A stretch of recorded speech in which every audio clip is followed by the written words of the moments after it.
still on side ride me, baby. I ain't never gonna stop. Come on now, baby. Ride me straight to the top. Yeah, straight to the top. 2, 1. And we're back. And we're back. All right. Bad ideas, good stories. Bad ideas, good stories. Number 5. Number 5, yep. With Dusty and Pat. Yeah, we should do that. We should really be filming some commercials. I don't know why we're not. I feel like, let's just do it. Actually, I thought that might be a fun thing to do, was just start incorporating commercials in here for like people shit that we know, like without telling them. Yeah, exactly. Yeah, you need your plumbing. Anyways, I used to listen to a lot of old Cheech and Chong albums and that kind of stuff. Just recording like comedy albums. Yeah. Actually, now that you say that, that's one of the first like comedy albums I ever remember having was a Cheech and Chong one. Yeah. They had the commercials, they had the skits. I wonder where my influence came from. Yep. Racking on cops and drug culture. Like, where did that all come from? Yeah. Well, it's the funniest shit. What was it? Oh yeah, commercials. Graham and I used to do the radio show, CFCR Radio in Saskatoon, and sometimes we'd be playing songs and we'd go into the next booth and be recording our own music, like noise projects, and like new album by Shit Kicker. This is the hot shit straight from the streets and from just around the corner. Just around the corner, room to room, right? So yeah, recording some jingles and commercials would be kind of a. That's cool. When was that you guys were doing that radio show? Oh shit, years ago, like early 20s, I'd say, late teens, early 20s. Me and my buddy Shane. Your age, you mean, not the time frame. Yeah. We're in the teens and 20s now. Yeah. Oh no. Yeah. When I was 20 years ago, give or take, or actually about 25 years ago, my buddy Shane Barge and he played in Decontrol and Visions of War and stuff. He said, "Oh yeah, we could do a radio show if we wanted. We just got to go down to CFCR and apply." And I'm like, "What? Really?" So we call them up, and they're like, well, the only people that can get a radio show, you have to do like a year of open air play. So you have to play everything from mainstream to like alternative to jazz to blues in order to get a specialty show. And we're like, oh man, we're punk rock guys. We don't want to do that, And they're like, actually, we have an opening for a punk rock show, but it's 12:30 at night on Friday nights until whenever you shut it down, So we would go there and we'd roll in at like 12:30 on a Friday night. Sometimes they'd have cases of beer, and we would go sometimes till 4 in the morning. And guys working in gas stations would be calling in requests and stuff. And, we were kind of lazy, so we never really played the commercials. And sometimes we said, all right, the new Integrity album's out. We're going to play the whole thing. Get your cassettes ready and record this free album. For the people. Right, yeah. So I don't think we were actually legally allowed to do that. Yeah. And then we get in trouble because we play offensive stuff. There was this Discharge song that had the quote from The Exorcist, "Let Jesus fuck you." Like that playing over the radio. Yeah. Once upon a time, there was a record store in town. They were called Desperado Discs, and they sold this magazine for Resistance Record, which was like Resistance Records, which was like a white power music. Yeah, exactly. They sold all this like white power albums. So went down there and I bought a few of those magazines and I did up a little news statement and I outed them on the radio. and the radio station got mad at us because they were actually advertisers on our so I learned a little about media. You can't out your advertisers. Yep. Fuck that. Well, that was my thing. Out them all. If you want to sell a whole bunch of white power stuff out of your store, people should know about that. Yeah, good. Just to help your profits. You're in the right spot. Back then, it was a fringe thing, though. It wasn't like mainstream discourse. Yeah, like today. Yeah. Exactly. There's Nazis in the streets everywhere, like now. Yeah. Swastikas were still taboo. Yeah, Jesus.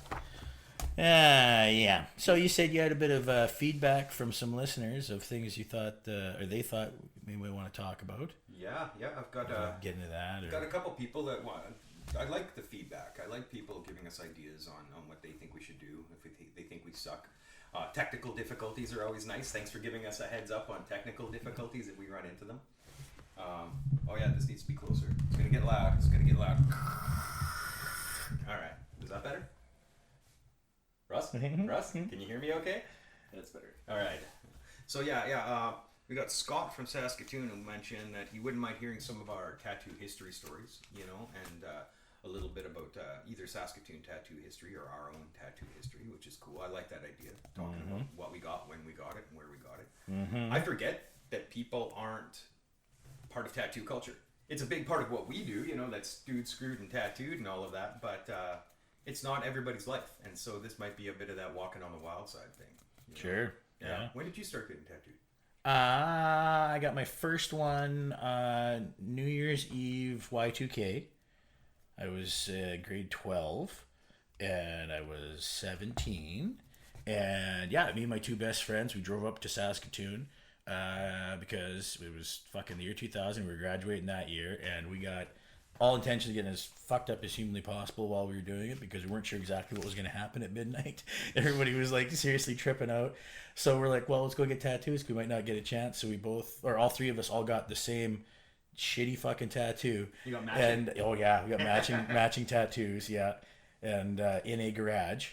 So like you do. Was it Home Depot Harry? Rest in peace. No, this was actually it was on the way. I don't even want to out anybody, but it was on the way to Saskatoon. Oh, you just stopped by. If anybody's ever driven to Saskatoon from northeastern Saskatchewan, there was a place you could stop that there was definitely in a garage and did fine work. I went back to her again and more work done out there. But yeah, that was the first one, and yeah, it was poorly planned and a terrible tattoo, but I still don't regret it because. There's only me and two. Oh no, fuck no. No, yeah, I just work around it. Yeah, me too. Well, the one buddy, that was the only tattoo he had for quite a while. For quite a while, it was the only one, and it's not a great standalone. It's not a not the. Oh, he was totally stoked on it, but yeah, it's still. It's kind of like just having just a tribal armband right now. You know what I mean? Like it's that. Well, I can even show you. I guess it's this fucking garbagey dragon knot thing, whatever that is. You know what? That is much better than some professional work I've seen. You know. Oh yeah, no, I never had any complaint with the work. It was always just like, why the fuck was that what I picked? I have no connection to green lizards tied in knots, but here I am wearing one around. Yep. Yeah. But it was kind of more of the experience, and that's actually quite a few now that I say it. Where I've been just more, it's like fuck, it's the thing to do right now. You know, like even my Any Port in a Storm tattoo. That was we were on tour and stopped in Red Deer, and there was a cool shop there, and I was like, well, fuck, I should just get that. It wasn't like it had deep connectivity to it, but my first tattoo was Liberty on my hip, right? And it said Liberty, and wasn't it an infinity symbol turning into fucking feathers? Liberty on your hip. Love. Yeah, and it's funny because there's this guy in town, and his name is Jesse. He's passed away now, and Jesse was like the punk rock tattoo guy, and he had a full sleeve on his left arm that he had tattooed himself, all skulls and shit. And it's funny because like he got better the higher up he went. And by the top, they were like really nice skulls done with his homemade equipment, but like the bottom was pretty raunchy stuff. And you know, he was like a shaved head, boots kind of guy. So we're all at his house listening to like DRI and like Dayglow Abortions, and he's got his homemade Walkman machine, and he's drying his pants in the oven, you know, or the stove is open. He's got his pants leg in there, and I'm like, holy shit. So he turns on this machine. He's like, he's like, holy fuck, it's never done that before. All right, let's do it. Let's go.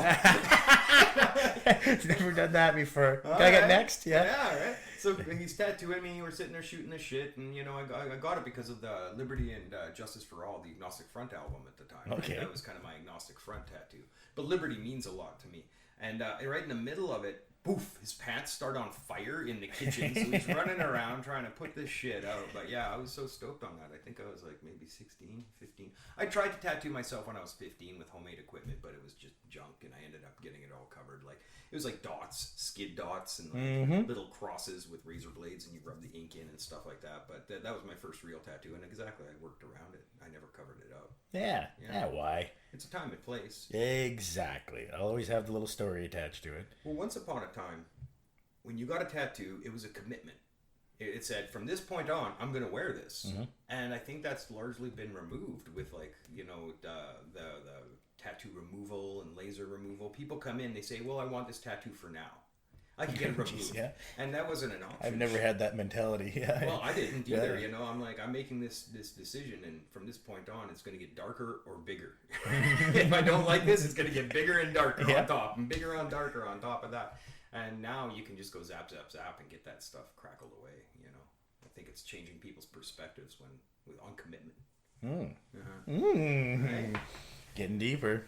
Well, a little bit. You know, we used to joke around that getting your boyfriend or girlfriend's name on you jinxed the relationship, you know, because we cover up more of those than we put on. And But I get it, because once upon a time, getting your boyfriend or girlfriend's name was this like cavalier, romantic gesture of stupidness that like you're like, I'm doing this forever, regardless of whether you're there. Yeah. You could take a ring off, you can get a divorce, but back in the day, getting a tattoo of somebody's name is a different story. And it's a stupid romantic thing, and I get it for that reason. But even now, people are like, well, make it so I can cover it up, or make it so I can get it removed. I'm like, oh, you're planning it already when you walk in. Right? Yeah. A solid foundation. Yeah. For every relationship. Well, Graham there had a client who came in, wanted his girlfriend's name, and we tried to say, how long have you guys been together? He's like, dude, we're engaged. Yeah. And I'm like, well, my parents got split after 30 years. And my mom would probably not appreciate his name on it. I'm just saying. Yeah, no shit. No, we're engaged. And it was like maybe 6 months before he came back to get it covered. Right on. Yeah, it's 2020. Well, that's good. I would at least go back to the same spot. Like, I know I fucked up. Yeah, that's supposed to go somewhere else. Yeah, you guys know why I'm here. Fuck sakes. Yeah. Mm-hmm. Yeah. Good on him. Yeah, good on him. So yeah, that's my dad first came home in Saskatoon with a tattoo when I was 8 years old, and he had a panther on his arm. Well, he had a whole bunch of homemade tattoos before, but he had a big black panther. It was done at the Baldwin Hotel by some Chinese guy or Asian guy. He called him Chinese, but he was just probably Asian. And, he didn't really research his ethnicity. Yeah, exactly. What name is that? What are your roots?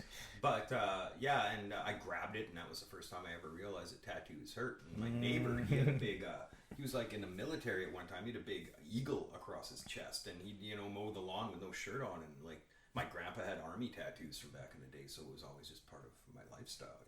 I figured that that's just what you do.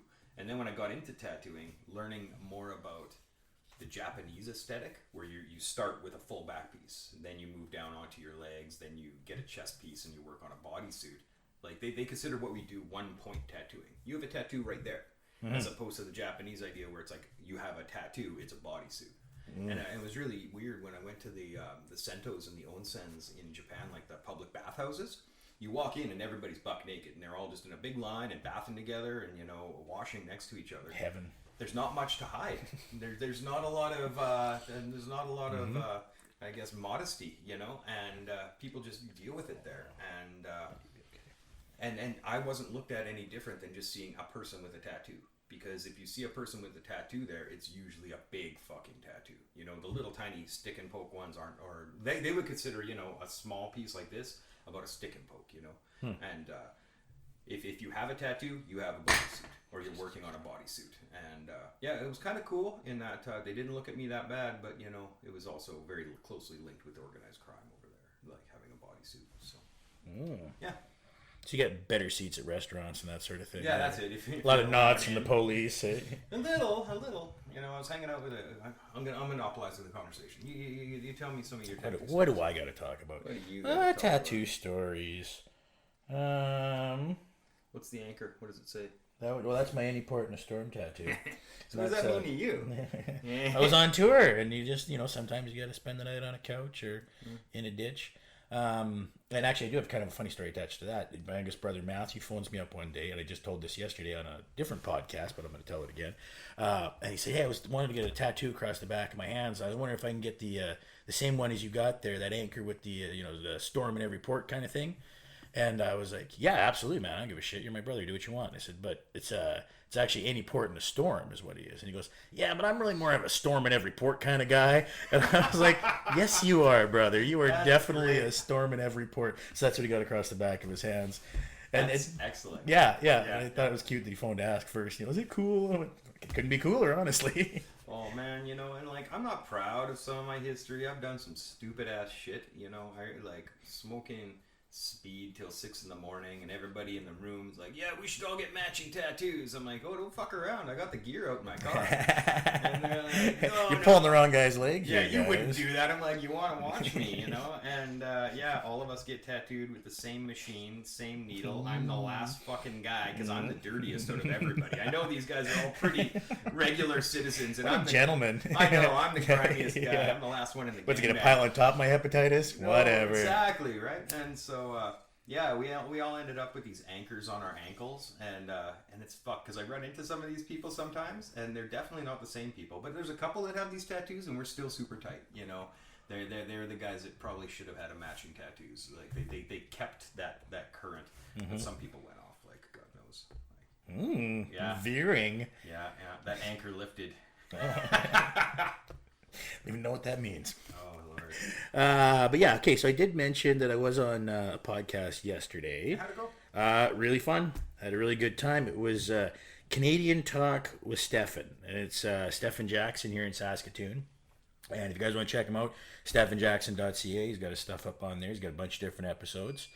And yeah, similar vibe to this, honestly, just having a conversation. And he does it in a little room inside of a building that he built, which is interesting, getting to see somebody's handiwork. And it felt almost like kind of in like a movie set because it was such a weird departure from the surroundings. He's got a nice little house. Well, then you're inside this like really rustic kind of cabin with a wood stove, and it was fucking awesome. I really, honestly, I'd never met him before and didn't really know what to expect. And as soon as I rolled up, he had his bong out and a case of beer, and it was 11 on a Sunday morning. I was like, I guess I'm in the right spot. So It is a Sunday. yeah, so yeah, no, it was fucking fun. I recommend anybody checking it out. And again, similar thing. He's having local Saskatoon folks on and trying to get some sort of a podcast kind of scene going too. So Talking about what?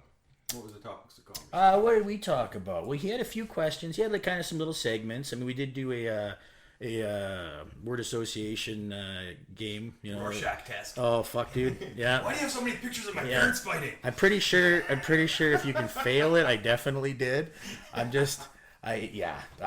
even want to give it away, honestly. You guys should definitely check it out because it was funny to me. It made me laugh really fucking hard. And yeah, actually we talked a little bit about tattoo history as well, and just kind of like what we were wanting to do with our podcast and a little bit of our background, and talked a bit about him as well, which was odd for me. I'm gonna talk about somebody else. Fuck that. Tell me about you. Yeah, no, are we done? Yeah. I gotta Can go. I talk about me again? Yeah, exactly. But no, it was good actually. He talked a little bit about being an engineer, and he was really into math. It turns out that that's what he would do if he could fucking do anything, is just be a mathematician. And I was like, I think you can. I believe in you. They're hiring at the math factory. There you go. They got maths coming out the yin yang. Gotta move them maths. Common denominator and whatnot. Yeah. Fraction, integer things. Yeah, I totally understand that. You know, numerology. Got it. Maths. But yeah, Canadian Talk with Stefan. Very cool. Very cool. Yeah. That's what I did yesterday. Think about math and accounting and all that grown-up stuff. I consider it grown-up stuff because my brain doesn't work that way, right? And like they say, you got left and right side of your brains, and like whichever one is dominant, you've got abstract like thinking, and then you've got rational, logical thinking, and mine, I'm a very creative individual, you know, but I'm not that rooted. You know what I mean? I'm up in the clouds, floating around, drawing out creative energy, right? But you try and get me to do some like, you know, real mathy stuff, and it's not going to happen. You might as well be speaking Japanese to me. Follow the formula and stick to the routine. Yeah. And, what's the end result though? I just want to do the thing, and I kind of want to do it my way. As you're saying that, I'm even looking at my notes in here, and it's like everything's in like little squares and like section. Oh, this is how you write a note. You do that, like, yeah, yes, exactly. Yeah, we both look like idiots. It's like, but don't forget this over here. Don't forget this over here. And yeah, it's very, very interesting. I was talking with a buddy of mine, and he's gone his whole life, a lot like me, just kind of steering towards what he was best able to do. Making money how he could best able make money. He ended up being like a foreman, construction, stuff like that. Actually, he ended up in drugs and addiction and whatnot. But afterwards, when he kind of got clean, he decided that he wanted to go back to school to be a counselor, addictions counselor. And he couldn't read any of this stuff. His brain wouldn't settle down enough to read this shit. And so he finally went and got testing, and it turns out he's in like the 98th percentile for people with adult attention deficit hyperactive disorder, ADHD, right? And he's like, I'm fucking handicapped. He's like, they're putting me in the special I just needs classes. fucking found out now. I'm 43 years exactly. old, and well, you know what? I sometimes wonder for myself if that's not the case, and no one just ever told me. You know what I mean? Where I'm like, and especially when people are like, man, you're really doing great. But I feel like a lot of times when I walk away, they're like, for a guy like him, you know, like, I mean, that's the end part of that. Geez, you're doing great for a guy like you, you know, with all your troubles and whatnot, you know. Well, you know, I've got the business, a tattoo shop, and you know, because I can tattoo, and I can like decorate, and I can come up with designs, and I can apply a tattoo, and I'm an artistic, creative individual, and I found a bunch of other artistic, creative individuals to come in and work with me to do our stuff. none of us are brass tacks individuals.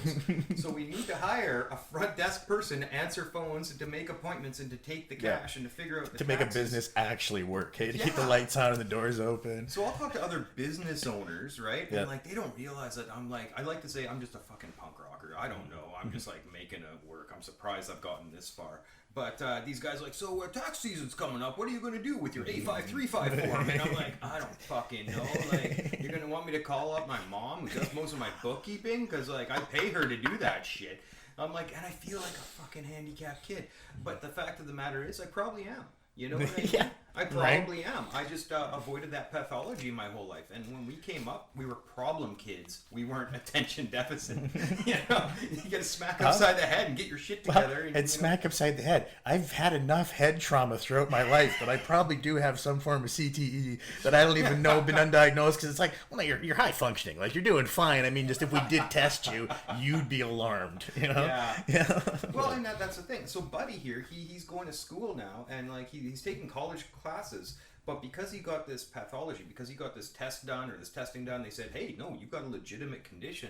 He's now allowed to have specific ways of learning. He's got specific programming. He's got extensions on his stuff because the reading material is more difficult for him to buckle down and to do that. And I'm like, holy fuck, you know, like I'm done with school, you know.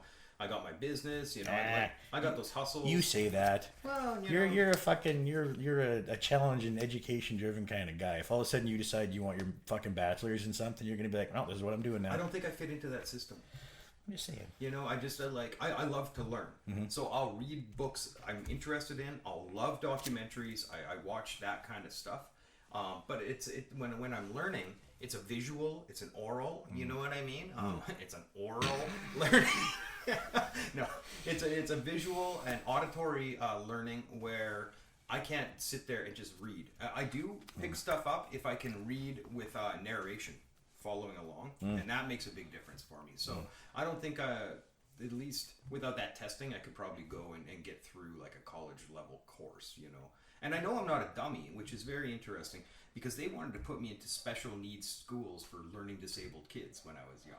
And I'm like, I'm not dumb. It's just the way you're teaching me doesn't make fucking sense, right? So it makes me wonder how many because you were too dumb. Yeah, I'm fucking dumb, right? It's the reason it doesn't make any sense, yeah. I think we're getting to the core of it here. We might both be disabled and just no one told us. Yeah, that's cool. Or they did a bunch of times, we just never listened. Well, yeah. They kept putting me into these classes and I'm like, fuck you, I don't need I'm gonna go skateboarding. Yeah, no helmet, no thank you. I know I'm supposed to do work, but I'm drawing skulls on my notebook, so I'm going to make a living off drawing skulls. Yeah, mine was song lyrics, yeah. Yeah, right? Yeah, I remember getting quite a few sit-downs in the class because, what is this some sort of cry for help here, bud? And I have like suicidal tendencies lyrics up and stuff like that. Hey, they'd be like, you reaching out? Is this a reach out here? Yeah. No reach out. Just enjoy the tunes, and that's actually how I retain stuff. Is like more often than not, like if I write it down or I read it, that's it. I got it then.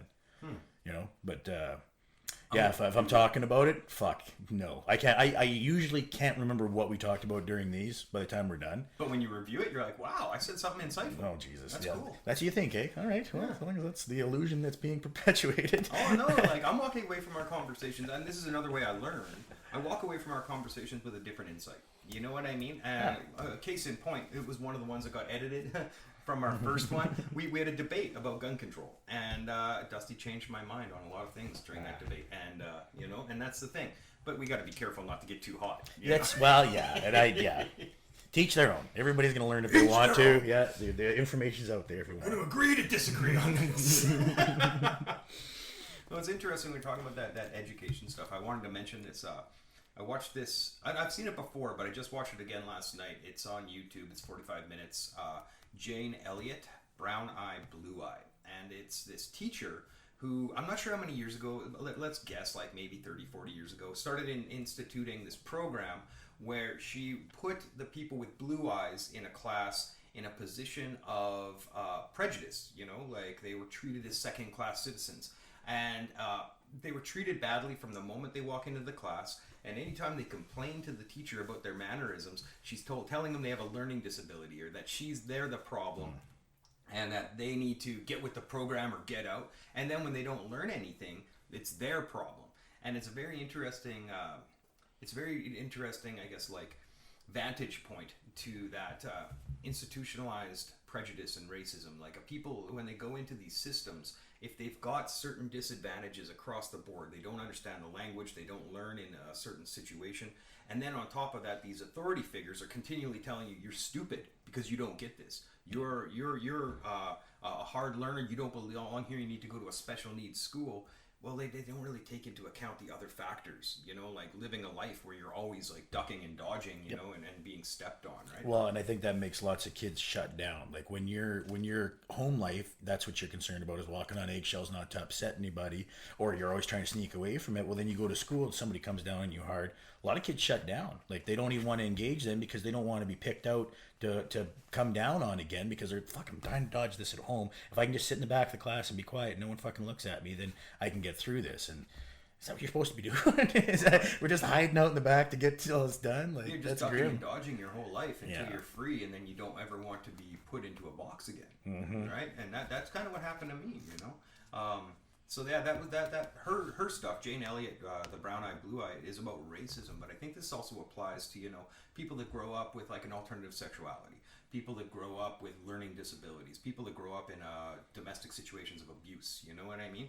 You're going into these environments already with the chips stacked against you, and to have somebody saying, you know, you're dumb because you don't fit into this system that we built for you, or this system, it works great for all these other people. Yeah, these functionally non-traumatized individuals do great here, you know. Yeah, right. But as soon as you're walking in with a bit of trauma, that just gets or a fucking empty stomach, or any of the other things, pair of shoes that don't fit right, you know, like the shit that fucking, you know, not everybody sees or understands, and constantly it's all that's in your head the whole time. The whole time you're trying to fucking get through your day is like, fuck, I'm hungry. Aren't you paying attention? Nope. I'm worried about lunch, honestly. Or you could say, yeah, I am. Well, why aren't you getting this? Yeah. Yeah, I'm doing my best here. Why can't I retain this information? Yeah. Well, because you're learning disabled. Oh, okay, my esteem just keeps getting You know what? And hammered I've heard that lots too. Why aren't you getting this? And it's like, well, fuck, if I knew, wouldn't I just fix it? Like, aren't you the teacher? Shouldn't you be going like, hey, is this one of the reasons why you're not getting this? Is this part of the problem? Like, you know, fucking, you want to ask the car, you know what I mean? Why are you making that noise? Oh, fuck, I don't know. Yeah, Check me out. What's wrong with you? Mechanic. What's wrong with you?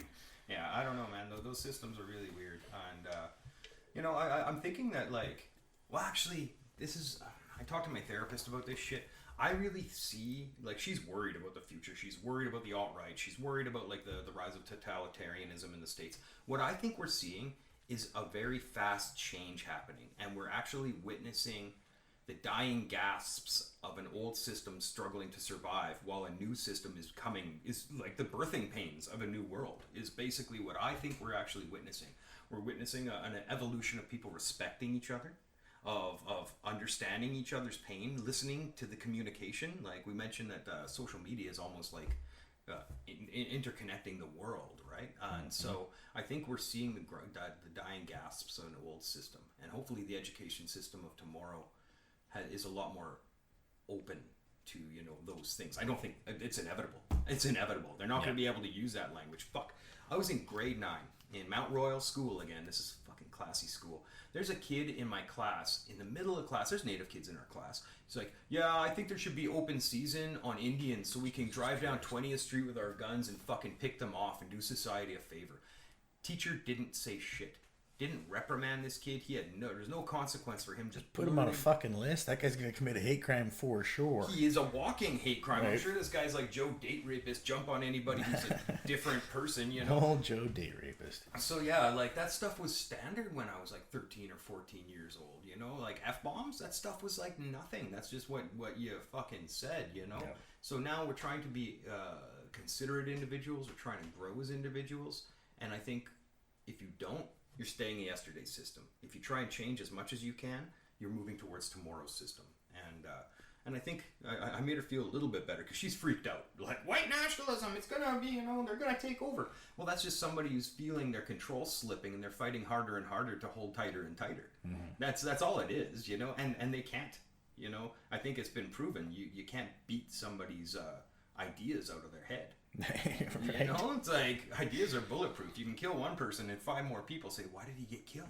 Mm-hmm. Same thing. This brutality in the streets of like the police. Oh yeah, we're protesting police brutality. How are you getting us to shut it down? by being brutal. Yeah. As opposed to, hey, militarization. let's have a conversation. What would you prefer to see is from policing, right? I'd seen an interesting concept talking about that exact thing with the conflict. If you do want to like actually police and patrol and protect a neighborhood during times of protest, you don't line up across the street. You line up along the edges of it. So you're between the protesters and the businesses you're there to protect, I guess. And you're also not inhibiting the flow of their right to go out and do this, you know, so they can go and do it in a controlled way and you can be there and you can monitor. But as soon as you make a barricade, well, that creates confrontation. Imagine joining the crowd and you walk among the people along the marchway. Yep, let's all be peaceful while we're doing this. We're here with you. And you know that one cop who's actually got the skills and the technology to stop stuff is alone in the people he's supposed to belong to. And if something goes wrong, the cop steps up and says, hey, don't do that thing. And ideally, the moral people around him says, yeah, that thing's fucking stupid. Don't do that. Now, as opposed to a line of us versus them, you know, that blows my mind. And you see this kind of thing in, like, you know, at the Fringe Festival and other, you know, festival kind of things where the police are there. They're walking around. You know, the idea of the police walking the beat and being part of the community is almost yesterday's. You know, it's a 1950s model, which they don't really do anymore. And then they need to. But you're right. You do see more of that here in Saskatoon. Yeah, there's one guy who walks especially around festival time with a medicine bag. He's got the First Nations stuff, and he's like part of the community. He has conversations with us, you know, and I respect him for that because you know he recognizes, hey, you're the guy that did the dancer agency, or you're the guy with the tattoo shop, and blah blah blah. And we have a conversation. He walks on. I don't think he's a douchebag because he treats me like a human being. Now, if Joe, authority figure. You know, gray man in a uniform who shows up and has nothing to have a conversation about other than the law and how you're breaking the law. I don't respect that. You're just a machine, you know? Yeah, it's tough to have connectivity to the community then if you've got those kind of barriers. And that's kind of the point, I think, right? Yeah. What you got on your list? Well, we were talking about some segments kind of stuff here. This is one I wanted to do was, what you watching? What you watching? And I wanted to just kind of throw out some podcasts and stuff that I've been into, so other people are like shit that they want to check out or whatever. And if there's anything else good you've seen any lately, good documentaries. I know you were just talking about that Blue Eye Brown Eye deal. Jane Elliott. Brown Eye Blue Eye. Yeah, there you go. YouTube. Yeah, that's a good one. There you go. So there you go. So it has begun. This is what we were doing. But yeah, I just wanted to mention a few podcasts that kind of got me into enjoying podcasts. Number one would probably be Tiger Belly. I fucking love Tiger Belly. Bobby Lee is hilarious. Him and his girlfriend Kalila. Just good like conversational kind of stuff. They get interesting guests, and he's a pure garbage pile of a human being. So it's really fun just seeing how he navigates anything. Like on fire, dumpster fire. Yeah. Oh fuck, okay. Absolutely. Yeah, he's awful. He has more poop-related stories than one person should probably have, and he poops more than the average. That's in where a place you shouldn't, man. Like he's got so many shitting in the car stories that it's like fucking nightmare-inducing for me. But anyways, it's hilarious. He's got another one called Bad Friends with Andrew Santino, and who also has his own thing. But they're pretty good together because they're both have little tiny short fuses, and they love just firing at each other. So that's quite a lot of fun. And then once you start listening to any of these ones, it kind of just ties you into a bunch of other shit that all Papa Muscle Eyes there. Fucking Joe Rogan kind of got everybody all hooked up together. You got like Congratulations in this past weekend, and like the Church of What's Happening Now.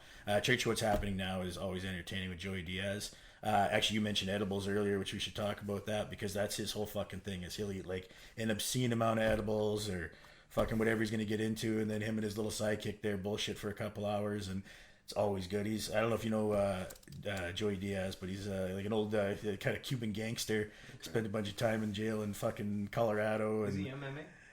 Well, he dabbles. He gets in there and he does a little jujitsu. He's a great big dude. Great big dude. Fucking, was he on The Sopranos? He might have been on the fucking Sopranos, actually. Like, he looks like that. Yeah, well, yeah, he is that guy. Fuck, man. He's not even playing a role. That guy is a gangster. So, Church of What's Happening Now. That's an entertaining one. I don't know. There's a couple I like. I really like Russell Brandt's Under the Skin. That's one of my favorites. Mm-hmm. He's interviewed some really important thinkers and doctors, and Russell Brandt is an ex-addict who obviously he's a comedian, famous comedian. He got rich, but he got into yoga. He had some transcendental experiences, and he's got his own beliefs, and he now incorporates all of it into his stand-up. Is more like a lecture. He's written a couple books, Bookie Wookie, My Bookie Wookie, and Revolution. But he's done a few interviews I like a lot. One of my favorites is him and Jordan Peterson, because you've got right and left. I've seen that one. Yeah, I love it. So Russell Brand's one of my favorites. Again, I know he's politically incorrect, but I love watching Jordan Peterson. The guy's a smart guy. He speaks in a way that it's intelligent, but it's digestible to the common person. But I'm not taking into account people's political affiliations, or you know what? I'm not taking into account the political affiliations that like a specific philosopher or a specific speaker. If you were going to judge Joe Rogan by the group of people that listen to Joe Rogan, that disproves it discounts a lot of the really intelligent shit that comes onto his podcast. Yeah, the Neil deGrasse Tyson ones are some of the most entertaining, but that's not exactly what you relate to as base, right? Yeah, you just think it's just a bunch of thick neck fucking, scarred knuckle cauliflower ear dudes, bro dudes. Yeah, right?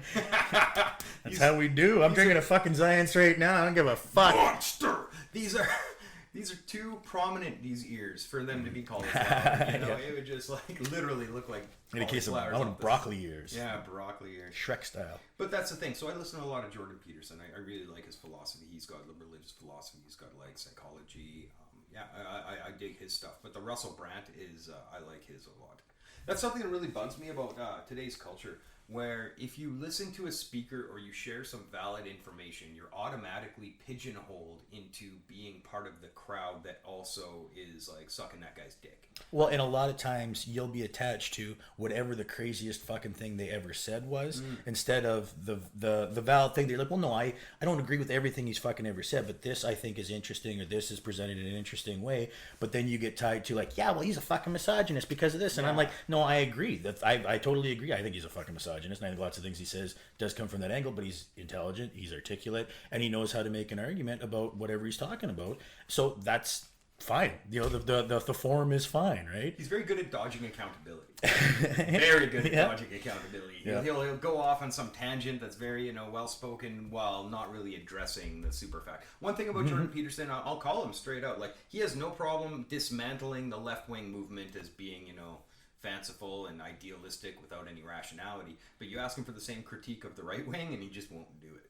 He's like, well, you're mistaking my intention. Right. So it's not always the same brush, right? He's got an escape strategy for that shit, But I really liked the Russell Brand Jordan Peterson conversation, because you've got somebody who's a hippie yoga spiritualist, and then you've got this kind of right-leaning rational materialist. I don't think you got two different angles. Yes, they're almost the opposite side of the fucking teeter-totter, those two, right? But they finally meet in the middle on what needs to happen in society and what needs to happen in the individual. But one is very analytical and science-minded and rational, and the other person's very foofy and idealistic. And I think that's the yin and yang combination. I really think is. Well, and I think a lot of people miss that's how existence is supposed to be. It's not supposed to be one way or the other. There is supposed to be a balance of that. There's nuance in the middle. I think a lot of people are missing right now. Yep. For example, I'm going to say it is what it is. Nobody. Okay, so you gave me shit about this. Are we taking piss breaks then, or what? Are we pausing? Because it's gonna happen. Oh. You stay entertained for 30 seconds. Yeah, pause it.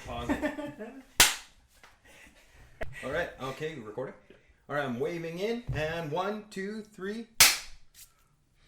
So we were talking about Jordan Peterson before another pee break. Yeah. Dustin. Well, hey, you know what? Guys, gotta go. Dustin?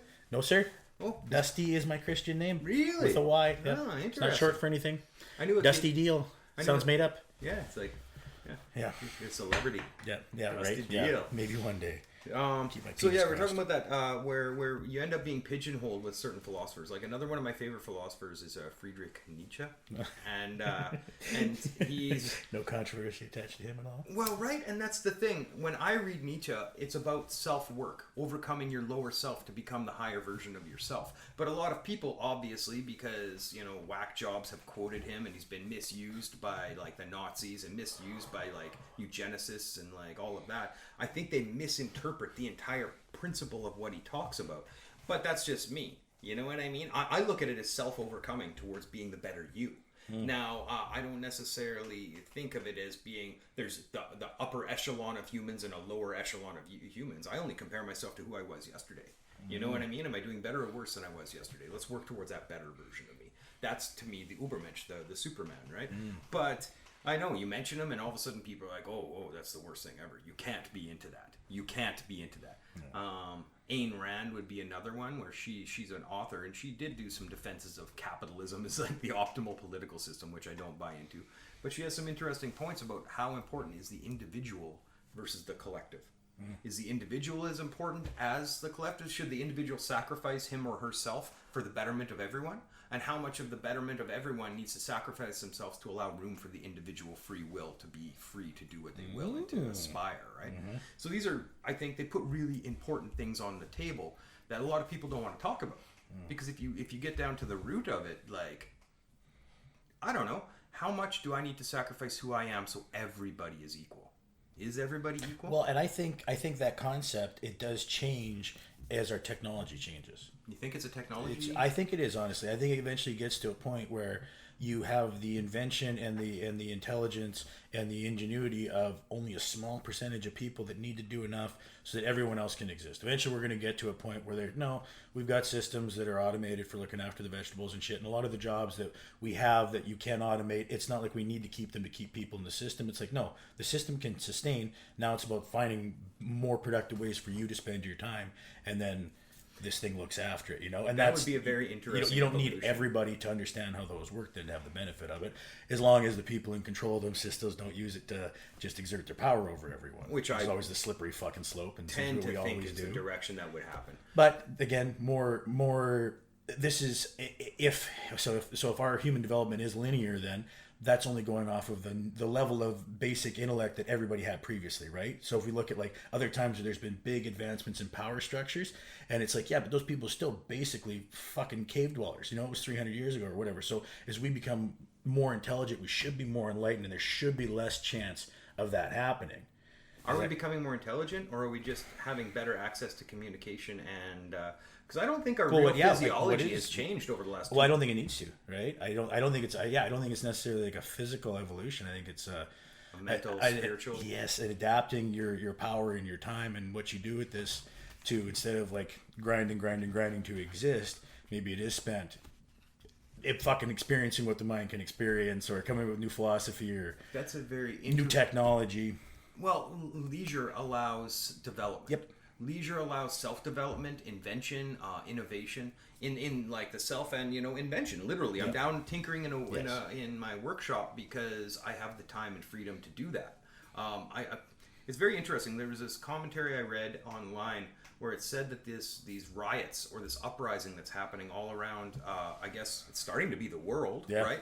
But mostly in the USA, are the result of 2 months of unemployment where nobody has anything to do. You know what I mean? And suddenly there's one match that gets tossed on that Tinder, and people are out in the streets because they don't have to go to work.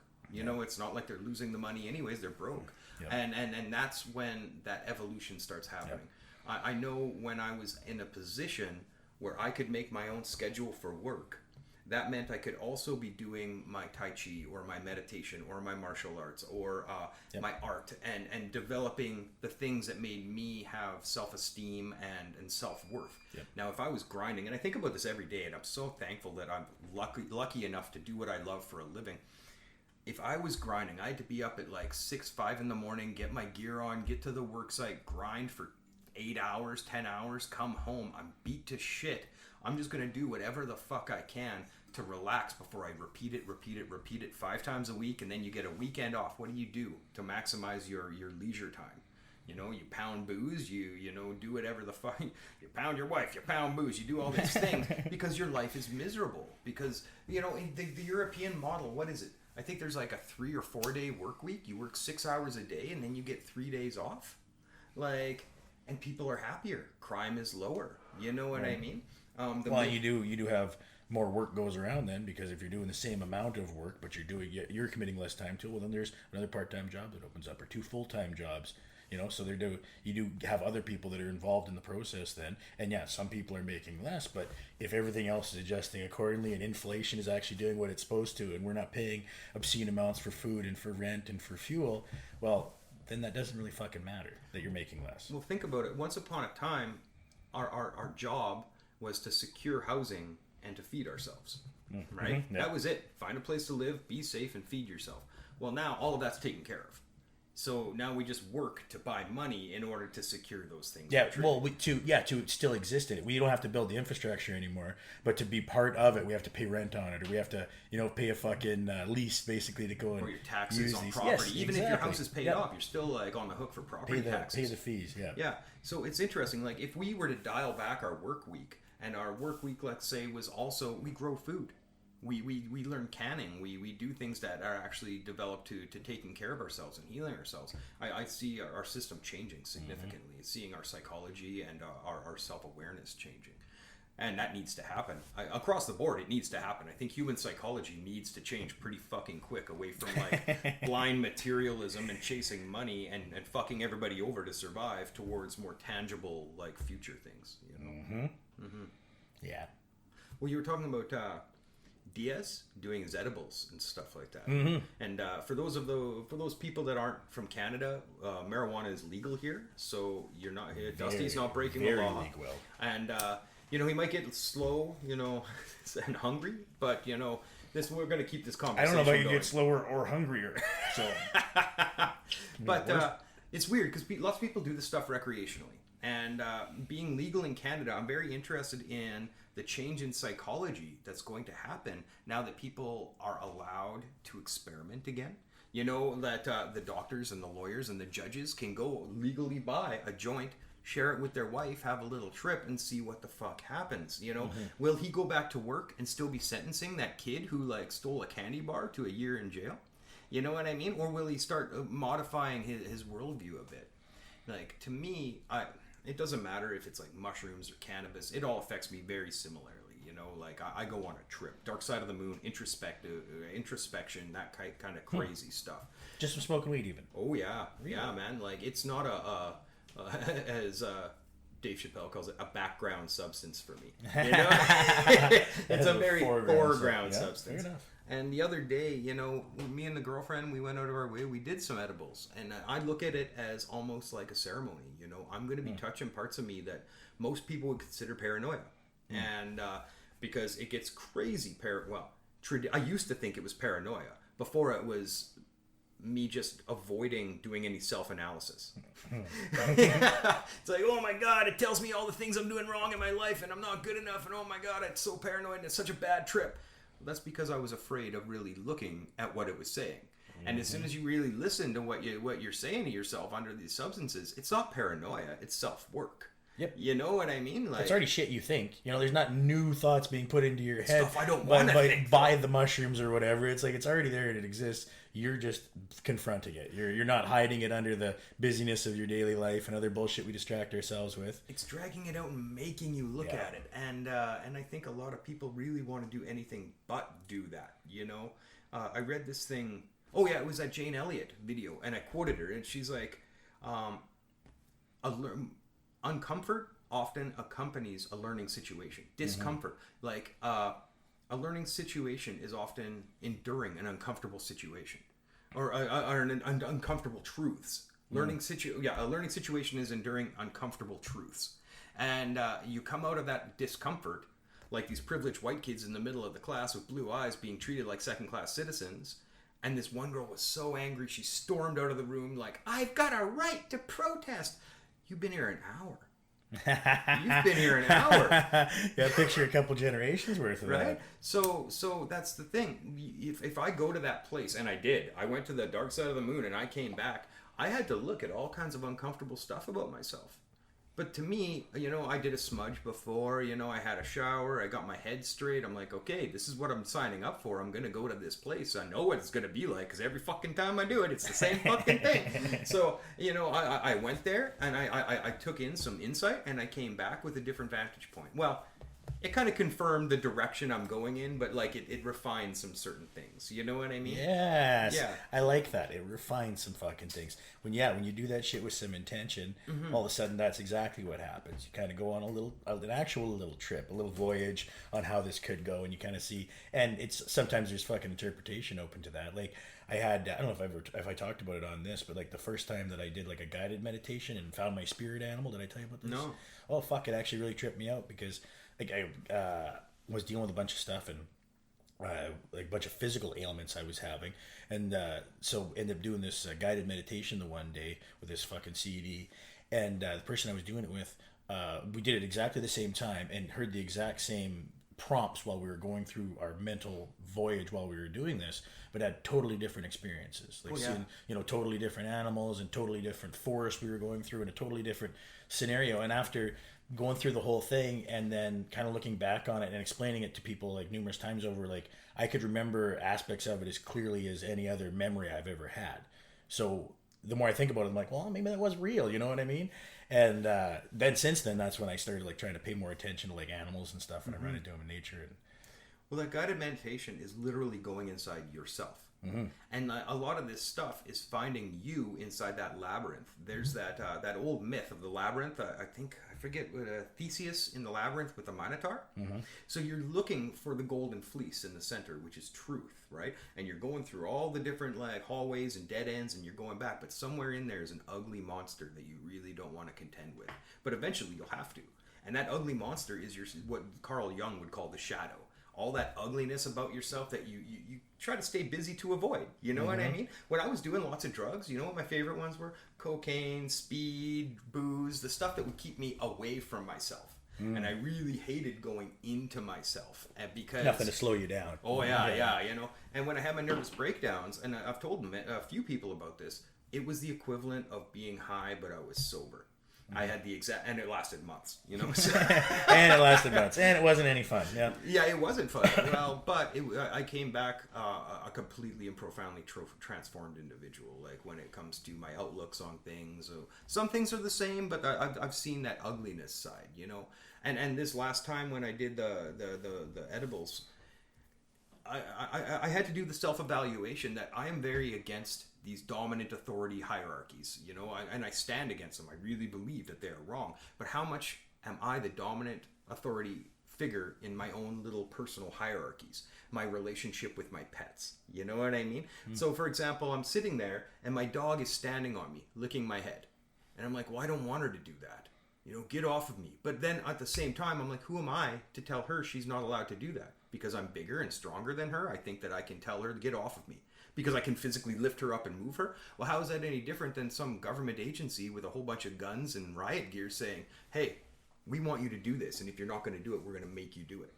You know what I mean? So I had to evaluate the own hierarchies in my own life, or the implicit attitudes that I have because I'm louder, or I'm stronger, or I'm bigger, or I'm heterosexual, or I'm man, or I'm male, that I just have a right to do these things. You know, so dismantling white supremacy in ourselves, dismantling these systems in ourselves. But it's not just white males that need to do this. Like, because I know lots of entitled, arrogant, pushy people of, you know, different genders and different ethnicities. You know, these structures exist. It's all people that haven't been doing self-examination. These That's structures like the exist one in all of us. What anybody who looks at themselves honestly about that kind of shit goes, well, I don't really want to be the kind of person that people see that and go, you're kind of a fucking asshole. Nobody wants to be that, right? It's just once you admit it, then you gotta go, well, do I stop doing what I do, or do I just keep going and fucking be like, oh, I guess I'm an asshole then? Well, that's just what you think, haters. When it's like, well, no, man, if that's what everybody thinks about you, that's kind of what you are then, right? I sit inside my body and I look outside at the world and I have all these judgments of what I don't like and what I do like about it. But how often do I put those exact same judgments on my own behaviors?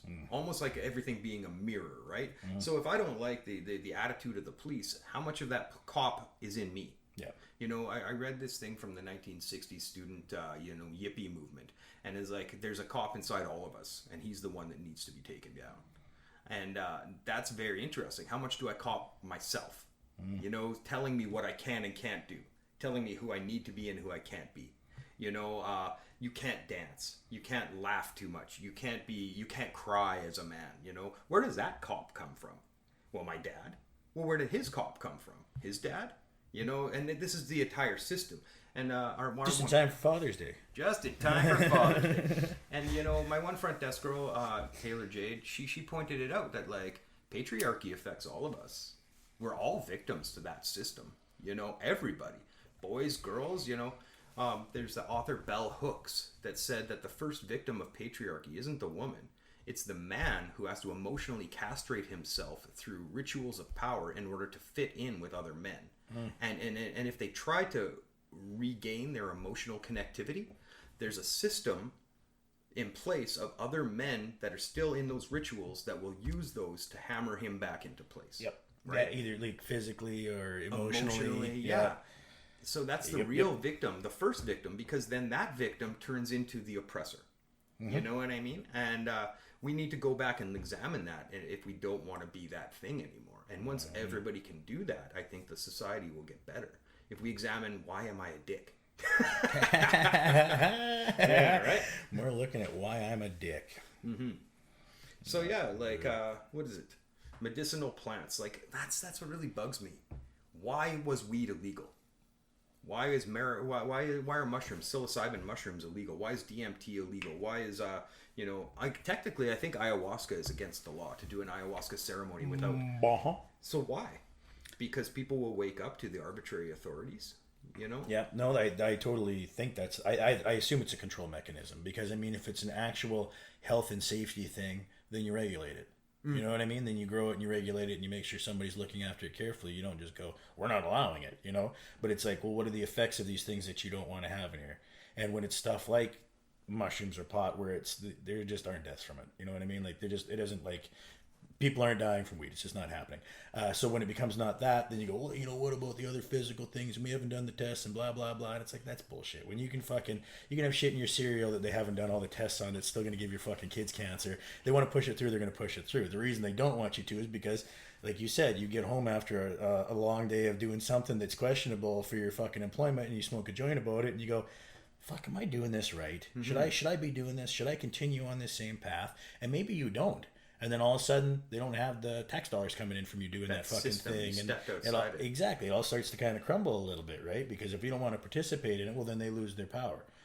It's appointed and then fucking imaginary. You know what I mean? Well, you know, and that's the thing. And this kind of steps over into that conspiracy, but it's not because it's actually proven. People will say, that's conspiracy talk. But you can look up the declassified information and find that the U.S. government did research, a ton of research, on what LSD does to people's brains, on what marijuana does to people's brains. So you can't tell me that after these long studies, they didn't find that all of a sudden these societal structures start corroding and people start like having a different value system.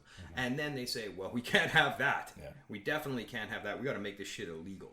Plus, there was this an aide from Richard Nixon. He was like during the initial like war on drugs, where they realized that if they outlawed marijuana and they outlawed heroin, they could put the Black Panthers and the hippies that actually stood a chance of changing the system in jail. You know, before that, it was like, yeah, these guys are all getting high, they're doing that, cool, that's their deal. Let's make them criminals. Yep. And then we can make them the outsider to the inside society that believes in law and order. They've mistaken law and order and legal textbooks, you know, the law books, for being a moral guide. When realistically, it's not a moral guide when it's only enforcing a system of immorality. So like history was written in reverse in a lot of that ways, you know. And it's strange. People like in the 60s and 70s smoked a lot of weed, dropped acid. Are you experienced?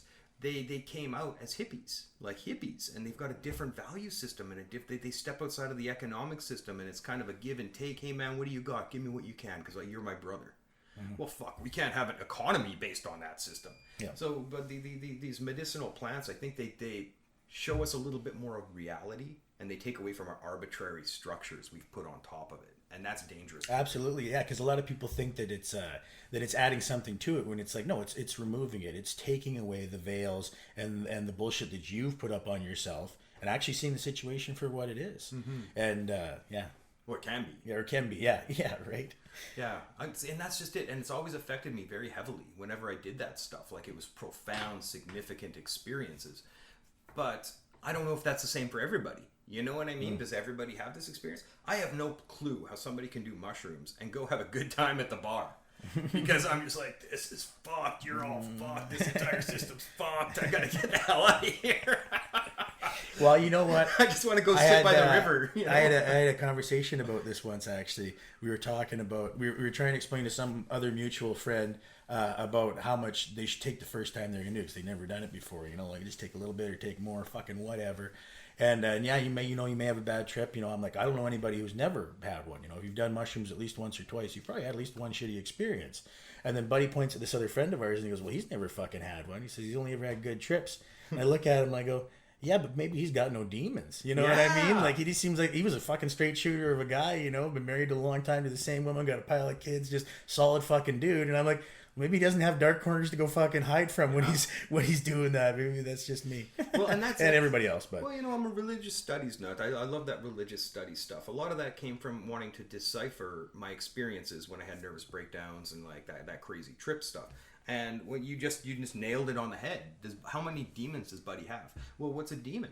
You know what I mean? It's a psychological, like, Jungian shadow. It's that dark thing that's unnegotiated. It's the stuff that hasn't been resolved in your heart, you know? And that's a very important thing. So if you've got unresolved negative toxic coping mechanisms or negative toxic shit lurking around in your psyche, when you trip balls, it's coming at you. You know what I mean? Yeah. It's going to come visit you in one form or another. You know what I mean? And if you don't like it, oh my God, I'm having a bad trip, because you don't want to look at that shit, you know? Mm-hmm. But you kind of have to sit there and go through it and examine it and own it, you know what I mean? In order to come out the other side.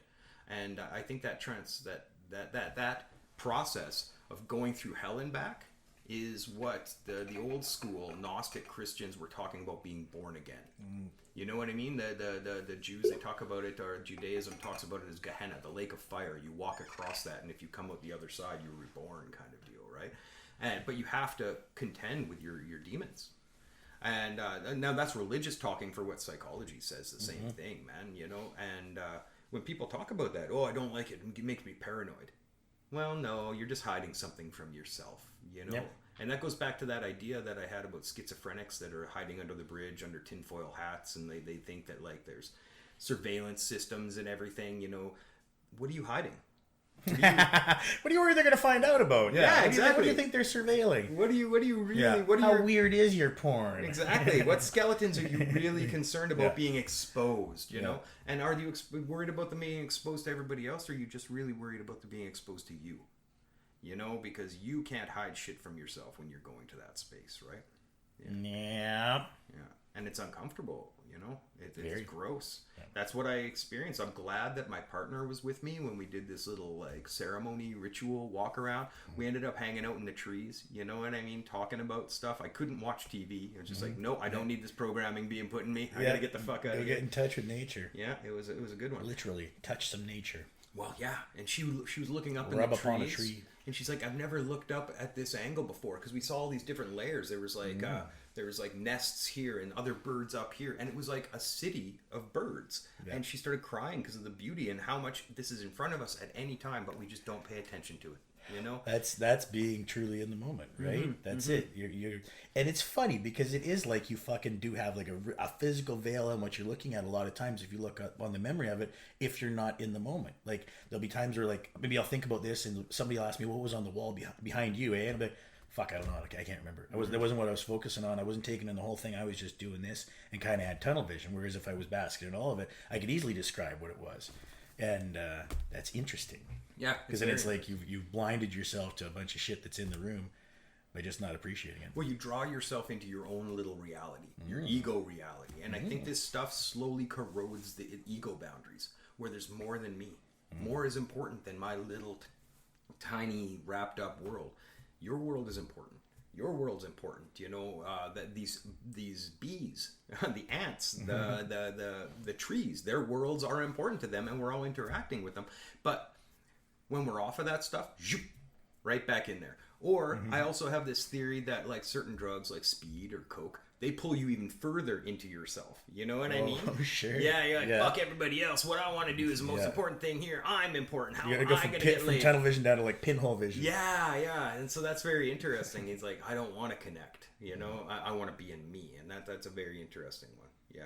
And a lot of people, that openness and vulnerability and transparency is really fucking scary. You know what I mean? Yeah. Like, imagine you walk down the street, you watch what you say. How much do you watch what you think? Right? Yeah. And now imagine if you're walking down the street and everything you think was coming out loud. Good, bad, or ugly. You know, how much have you trained your brain? Yeah, right? You don't necessarily want everybody to hear what you're thinking. Speculate. Right? It would get really freaky and really ugly right off the bat, you know? So... Again, maybe that's not everyone, though. Maybe it's just us with these brain injuries that we've Yeah, been exactly. misdiagnosed. I'm handicapped, though. So Yeah. this is the caveat. Don't fall. This is not a how-to I manual. don't know if you ever seen the TV show The IT Crowd, but there's a famous line from that, the "I'm disabled," which is like one of the funniest fucking bits where he's pretending to be a disabled person in a wheelchair because he was in the disabled bathroom and someone accidentally pulled the fucking... Anyways, it's a really funny bit, but that just reminded me of that. Mm-hmm. I'm disabled. So these trips, it's funny. Cut that out. Back to ceremony. Medicinal plants. You got ayahuasca, cannabis, mushrooms. There's tons. Like licking toads. Fucking. When I was really into porn, one of my favorite male actors was a guy named Nacho Vidal. Nacho Vidal. He's raunchy. He's a motherfucker. Just got charged with manslaughter because he tried to take a guy on a trip by licking toads and his buddy died. No way. Yeah. So he's going to jail for that. Sorry, Nacho. Shitty for you. But you need to kind of be prepared for what you're jumping into with this stuff. And there's a formula. Like with the ayahuasca ceremony in Peru, you take this concoction and it makes you puke first, right? And it's a separate thing from the ayahuasca, right? So you do a cleansing of all your junk gets tossed out of you. You go through this purging ritual, and then you take this stuff, and then you go through a psychological purging or dealing with whatever shit that you're going to deal with, and then you come out the other side. And ideally, you have a guide. You know, that's the other element. You know, same thing in therapy. If you're going through hardcore therapy, your therapist is your guide.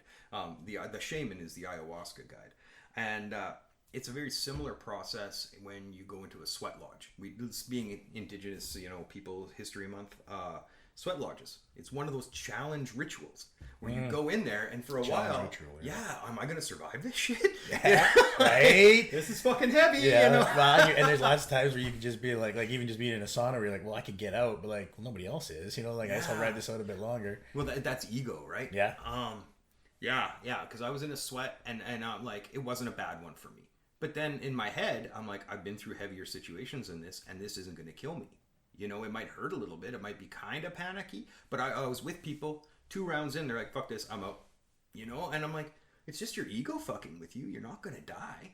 But okay, if that's where you're off the step. And you see this in all kinds of different stuff in MMA. And how far do you go till you tap? Is it a real tap or is it like I'm a scared tap?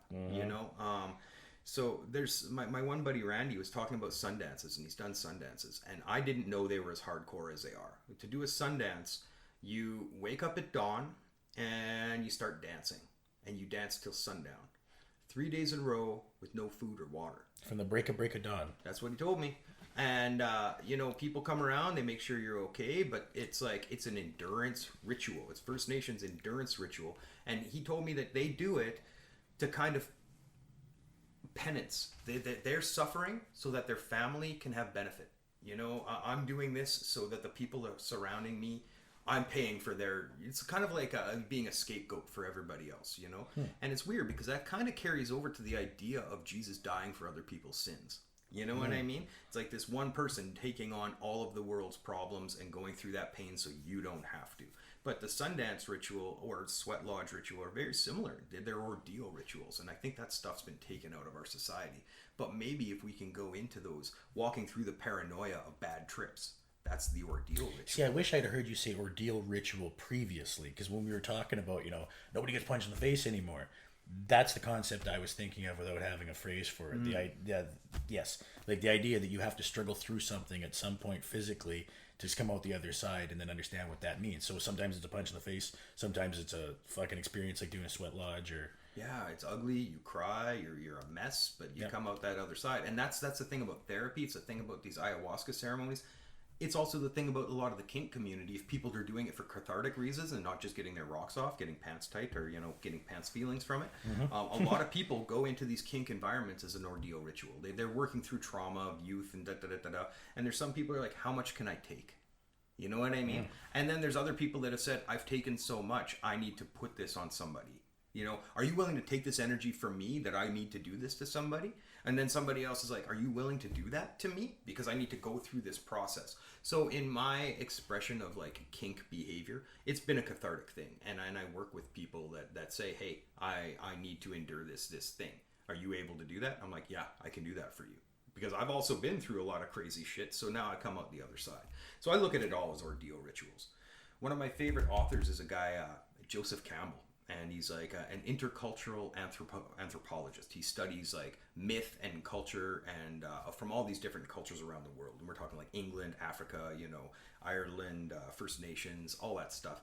And he came up with what he called the monomyth, and it's the hero's journey. You can find it on YouTube if you look up the hero's journey. Basically, it's the mundane guy who gets a call to a challenge, right? Of some sort of like, he needs to leave his safety zone. And he goes with a guide to an underworld, and eventually he has to confront the dragon at the bottom. And that dragon could be Darth Vader. That dragon could be, whatever, the Matrix, whatever it is. And this is intercultural. We're talking like African myths have this, English myths have this, Irish myths have this, First Nations myths have this, South American like myths have this same monomyth. That's why it's called the monomyth, one myth. So he leaves his comfort zone, goes to the underworld, encounters the big dragon, either is killed by the dragon and put back together, or conquers the dragon, or sometimes that's the same in one, then comes back with whatever the dragon was holding back, whether it's gold, knowledge, safety, the princess, and then comes back to normal society, a changed individual with the treasure, and goes back to normal life until he has to re-adventure. Sure. And this is mythology from around the world, like the great Greeks and all of that. And the labyrinth, encountering the Minotaur, having to conquer the Minotaur and coming back from that. And I think that's what we're talking about, that paranoia where you have to meet that shadow side of you and that ugliness, and it's uncomfortable, and you do anything you can to avoid it. But once you get there and you come back the other side, you're a changed individual. And Joseph Campbell, check it out. I'll link on the videos if you watch the videos. I'll show you what to look up on YouTube there. So that's the reason to watch the videos instead of just the audio. That being said, we're trying to get a YouTube up. We're trying to get these on YouTube. We do have Spotify. Spotify's up and running, so the first 4 episodes are up now, and Vimeo, yep. And we got the Instagram account, Facebook page. What about are we getting on iTunes? Yes, iTunes should be toot sweet here, and Google Music as well. That being said, I think we might be setting up a Patreon account because we like doing what we're doing, and we can do it punk rock version with the equipment we have. But we do appreciate support. I think we got a donation. I don't know if you wanted to mention that yet. A donation. Let it be a future reveal. Thing. Future reveals are on their way, but we're gonna sound better, look better. We're gonna get a professional makeup artist, personal trainers. I got a guy. He does corpses mostly, but a gruesome guy for gruesome work. Yeah, exactly. I'm gonna get a rider with the red M&Ms removed, all that. But yeah, if you want to support us, we could definitely use some better equipment and do this. Well, and even just feedback. I love hearing what you guys are thinking about this, and like Pat was saying, so we mentioned ideas from listeners about shit they kind of wanted to talk about, which we could call a segment. What you talking about? It's funny that the only people that gave me feedback gave us heavy fucking topics. That's There's true. not a lot of giggling. Plus, you're kind of stoned right now. You trying to blame me? You're trying to. The whole time, all I'm thinking is like, well, how can I make that funny? No, give him a minute. No, well, I could make. No, don't bother. There's no joke there. So we can change that. Booze and rails up in here. Like, I don't think that's going to change anything. We'll change the subject matter. But yeah, give us something. What was maybe not what Jose wanted to talk about. We should save that for when Jose's on. So okay. Jose, come on here and hang out. What was the other one? I had a "We Are Not Experts" topic. If you don't. Oh, perfect. All right. Getting active and getting out of your house and doing shit that you actually like doing. Let me take my shirt off. Yeah, me too. Right? Like, listen to our fitness advice here. Yeah, and burger recommendations. But you got into snowboarding. You taught snowboarding for a while, right? 20 years. Yeah. That's what's up, son. Yeah. Yeah. You need to elaborate on that for this. Oh, okay. I've been a snowboard instructor since 2000. And no, I feel like I just talked about this the other day too, but I guess it wasn't here. So anyways, so I've been a snowboard instructor since 2000. And and fitness has always been an issue for me. I was actually talking about it earlier today with someone about how I, at one point in my like early 20s, was like 310, 315 pounds. And then at one point in my late 20s, when I was doing MMA, I was down to like 200 pounds. And now I'm fucking fattening up again. But beside the point, I've had lots of experience with losing weight and then putting it back on and trying to stay active. But is that fitness? Yeah, right. Is that fitness? Yeah, like I don't know. I've had lots of times where the weight wasn't the issue. It was like my fucking cardiovascular health was more of an issue. And, yeah, I hear that. You know, but well, to me, fitness is like your heart, your lungs, your muscles. How do you move? How do you feel when you're getting up in the morning? Can you stand up without using your hands? Shit like that. That's functional. It's not necessarily how you look. You know, that we're talking about First Nations, right? The medicine wheel, what they consider health, is like it's divided in quarters. You've got your physical, your psychological, your emotional, and your spiritual health. Right? Mm-hmm. Now, what are you doing to maintain all of those? Yeah. You know, so when I think about fitness, I think about all of that. Same thing when I was doing martial arts, right? Mm-hmm. Like, I wasn't doing that hard MMA stuff, but I was getting exercise. My heart rate was elevated. You know, my lungs were working, but my brain was also actuating because we're doing left hand, right hand stuff. Lots of that, that patterns. So I think there's tons of stuff you can do to get out of your house to just like be moving. Yep. Whether it's bike rides, hiking, fucking, you don't have to be fitness model to do that. Yeah, and that's just being active and actually healthy. I think a lot of people will always equate that with weight. You know, like if you're overweight, it's tough to be healthy, which is accurate. I mean, if you're on a healthy weight, that's better than being overweight. But I found for myself, it never made a difference what activity I ever did. Drink water, eat better. Yeah. The end. That's it. Whatever you put in your mouth, that's what's gonna fucking fix it. There's no amount of exercise. If you're still eating garbage, you're still gonna fucking be fat. That's all there is to it. Well, and you're not gonna lose anything until you do that. And then water. See, and that's just energy drinks. I think that like there's a preoccupation with body fat. I think there's a preoccupation with body fat because that's a superficial like how do you look? Do you look like what people think that you need to look like? When I was doing yoga, I was a big boy. Well, I'm still a big boy, but like, and my coach, she was a bigger girl. And we had a conversation about this. She's like, actually, I really like this space because not everybody looks like a skinny little like fitness model-y rail that's an instructor. We're human beings here. Mm-hmm. And it was funny because I'm doing yoga and I'm like, holy shit, some stuff I was good at. Some stuff I'm like, holy fuck, I'm surprised I can do that. And she's like, yeah, I'm a little surprised you could do that. But then other stuff I'm like, holy fuck, I can't move like that. But when you're doing yoga, it's one instinct is to compare yourself to the person next to you. How far can they bend? Can they get this asana? Are they balancing? And what you should be doing is looking at you. Can I balance? Can I reach this? How far can I reach today versus what I could do yesterday? Like, what are my personal limits? Because when you've got your eyes closed, imagine, and you're stretching, and you're like, okay, that's as far as I can stretch, or that's as much weight as I can lift today. You know what I mean? Okay, that's my benchmark. That's where I stand. Now, if I go and I do this tomorrow, and I can get 1 inch further in that stretch, or I could do one more rep on that weight, wow, that's progress. You know what I mean? Who gives a fuck what the person at the next bench is doing, or the next yoga mat is doing? Because that's their limit. You know, I'm not here for them. I'm here for me. And that was a big revelation for me when I was doing yoga. When I'm inside me, and I'm like, this is painful right now. I'm almost reaching my limit. Okay, I'm going to rest there. I'm going to be in that discomfort. And guess what? Tomorrow I could do it a little further. And I think that's a metaphor for everything else, you know? So getting out of the house and just finding your own mode. A little is something. You know, that's... Yeah, everything is better than that.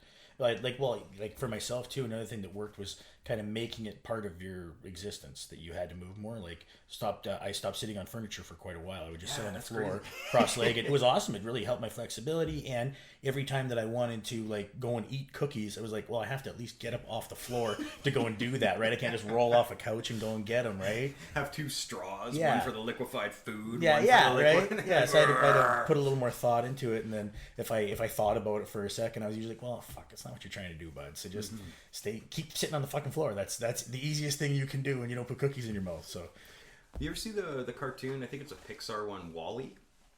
I don't think so. Oh man, it's one of my favorites.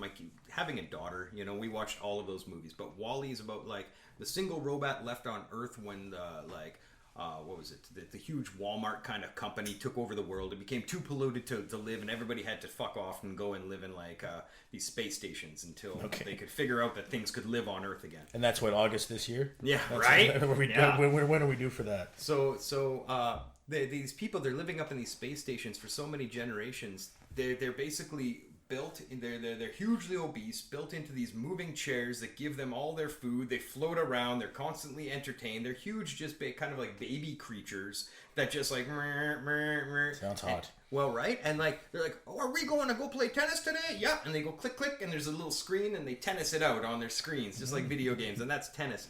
And eventually, the long story short, they end up coming back to Earth because they find that it can sustain life again.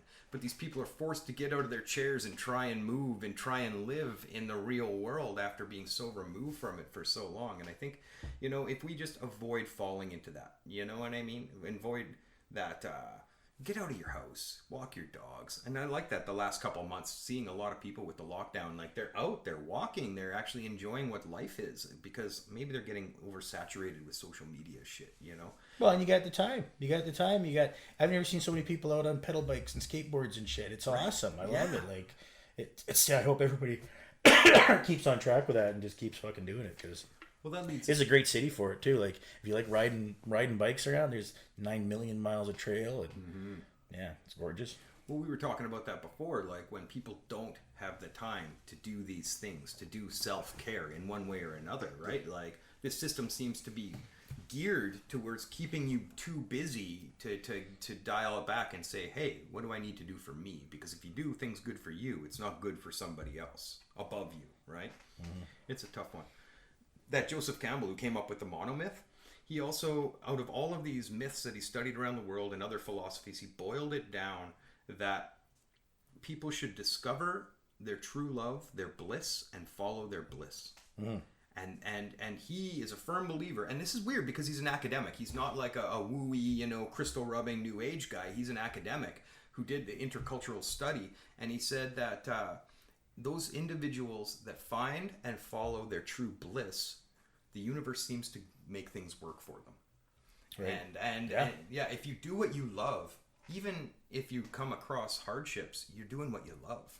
So that's what we're always told when we're kids too, right? Like, do what you love, and it'll come, and then we all fucking make compromises and boys do don't wear jobs dresses to get through. Yeah. Interesting twist, but yeah, absolutely. Well, whatever the case may be, do this, do that. Do what you love until you have to go into a school system that gives you shit if you don't fit into it. Yeah, no, fair enough. Yeah, all right. So yeah, do more of that. Do more of that stuff. Ride your bike around. Go for a pedal and a lick, as I like to say. Gotta grab an ice cream cone on a pedal bike. Nothing better, Pedal man. and a lick. That's what I'm talking about. Get that pedal and a lick. My one social worker friend, she's like a leather lesbian. Actually, she's pretty badass. Like, we're into the kink scene and stuff. She had a good point. She told me that neurosis is the psychological disorder of chronically avoiding pain or discomfort. And I'm like, well, by that definition, we live in a neurotic society. Our entire existences are avoiding discomfort, right? We like the Coca-Cola as a dietary staple because it makes you feel good, all this stuff. But the social discomfort, we try to avoid that at all costs. No one wants to be confrontational or make things uncomfortable. And But understanding that life is pain, and just saying that, like, well, some of life is pain.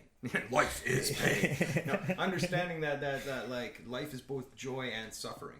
That loss is the cost of love. I think these are important things to keep in mind. And we live in a world where it's like we run towards only the things that feel good, and the fact that part of life is uncomfortable, that things die, that like bad things happen. We want to sweep that under the rug. The bad trip element of life. It's like, we don't look at it as a learning opportunity. We look at it as bad, This happened to me, not this is like, what can I fucking learn from this? And we're running around in neurosis. That's basically it, that we're chronically avoiding pain. And, I think we need to step into pain sometimes. And then, like, we talked about me being sober for so long, right? And, because I really liked getting high. I wanted to run away from whatever I had to fucking deal with, And then when I actually started dealing with that stuff, my life is more enjoyable now. And that I find that it's a very interesting, catch-22. That thing that I thought was going to be horrible and uncomfortable, I actually enjoy it when I forced myself to do it. Yep. Yeah, I'm looking forward to being able to. Gyms are opening this week, right? So I'm gonna finally get back there. I have gear here. Get in there and cancel my membership. Absolutely. Yeah. Now's the time. That's what we're doing this week. Everybody's canceling their gym memberships. All right. I'm not sure if it's gonna Finally, be. I can get back in. I don't know if it's gonna be busy or if it's gonna be dead. If people are gonna be afraid of the corona. You know where we live. Yeah. Right. There's gonna be lineups. Yeah, that's a good point. Oh well. The glory holes will be overflowing. Glory, glory, hallelujah. I don't know who drilled these holes in all the stalls. What's in there? Yeah. You got to keep that 6 inches apart. Oh, fuck. When I was 18, I worked at a porn store with glory holes in the peep booths. And, my boss, he's like, the city hall and the police... So you kind of glazed over that a little bit. What do I worked mean? at a porn store with glory holes in the peep booths. booths. There Okay, we go. so here's the lowdown on how the ins and outs of the adult entertainment industry. You go into a store So with much peep anyway, booths, and there's a minimum to get back in the room. Like you have to buy $2 worth of tokens. A token will get you about 40 seconds worth of watching whatever porn was on the 12 VHS. So you go click, click, click, click. You watch whatever porn. Click, click, click. 1 token, 40 seconds. There you go.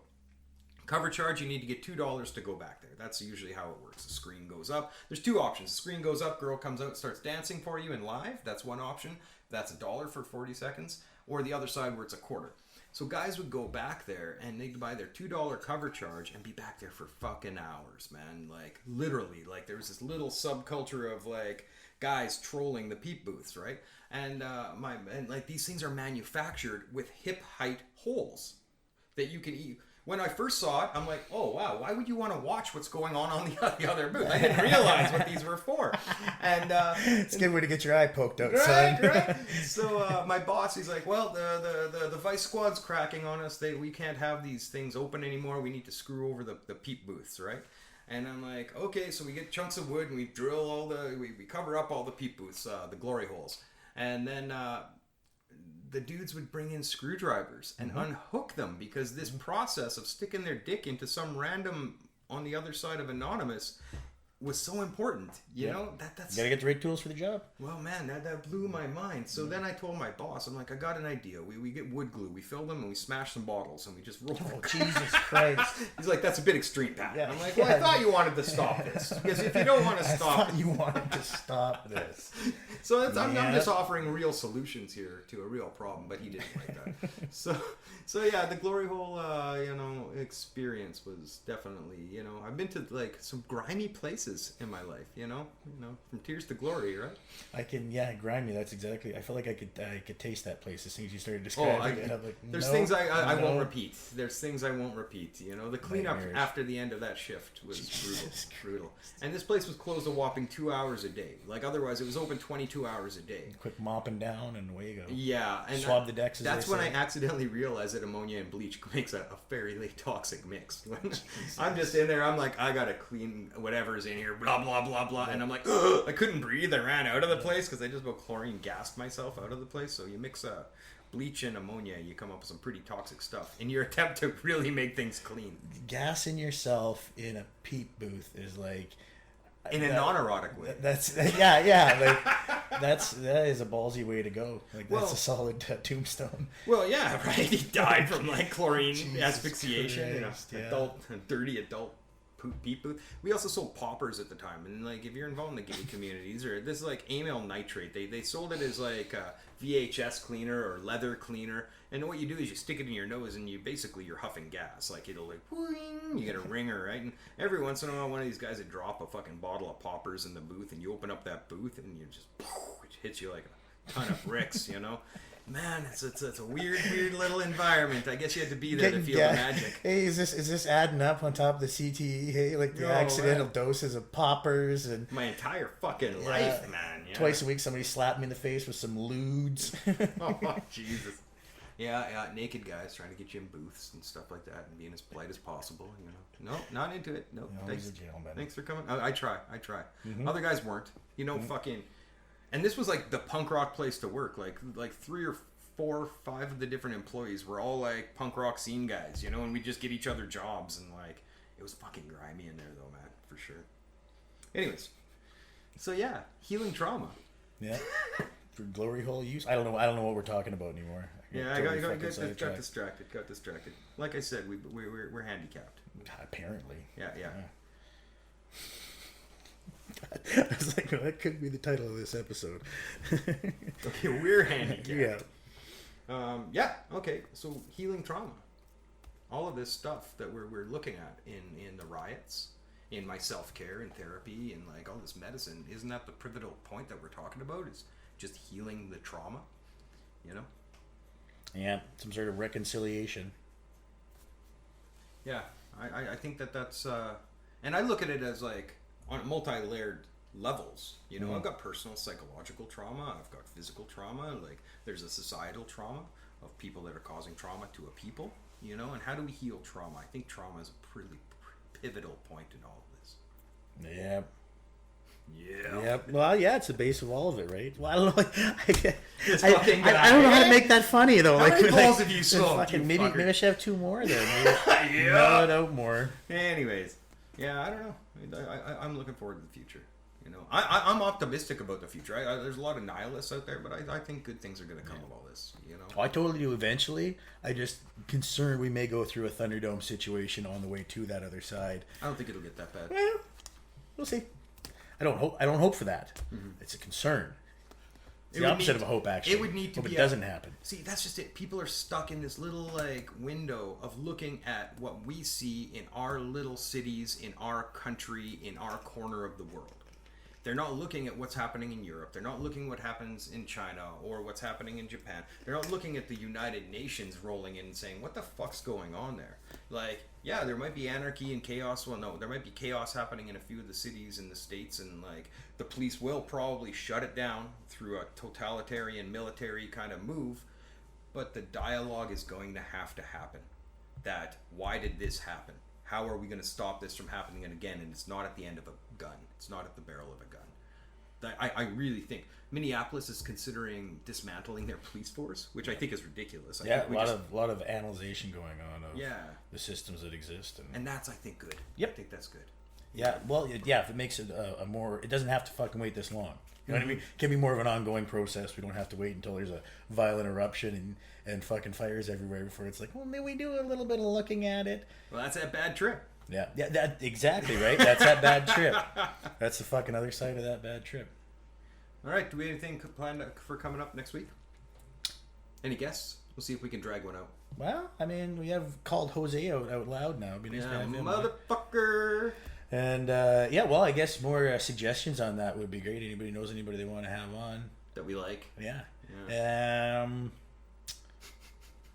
I don't know, man. I don't what like else do we doing- got going on? Might have an upcoming thing with the band, actually. Old Tolerated. Maybe doing a live performance on Instagram in the very near future here. So I'll keep you guys updated on that if we're doing that. And because I haven't really told Russ about that at all either. Yep. I made the executive decision Super just good now. at passing it. Well, I forgot I had to get the message yesterday. And, yeah. What else we got going on? Anything going on with you? You guys, your shop's back up and running? Yeah, tattoo shop's running Yeah. again. We got some hoops we got to jump through health wise, but yeah, things are going well. We've got a protocol that we're following. You know, Yeah. things are pretty good. This is basically my hobby. You know, hang out with my dogs, do some tattooing. Yes. Yeah, I'm Living doing the it dream. differently. I think I'm going to be moving towards more private tattooing. Yeah. I appreciate that environment. I like working with one client and me, our music, our conversation, and not having to deal with like 4 or 5 other individuals and collaborating on what music's playing. I really like that. I might be going towards more private. Yep. Which I think is great. Do what feels right. Follow your bliss. Exactly. And when you don't want to do it anymore, do something else. Well, realistically, this podcast is exactly that. Yep. We're not doing it for cash. We're doing it because we like doing it. That's Well, just and it was kind of a facing shit thing for me as well, where it was like something I've been talking about for a while and been wanting to do, and it's like, well, just goddamn do it. perfect Just storm. goddamn do it. Get doing it. You got the cameras. Yep. Or I got the cameras. You got the mic. Yep, it all worked out. We have charming personalities. You know, sound guy.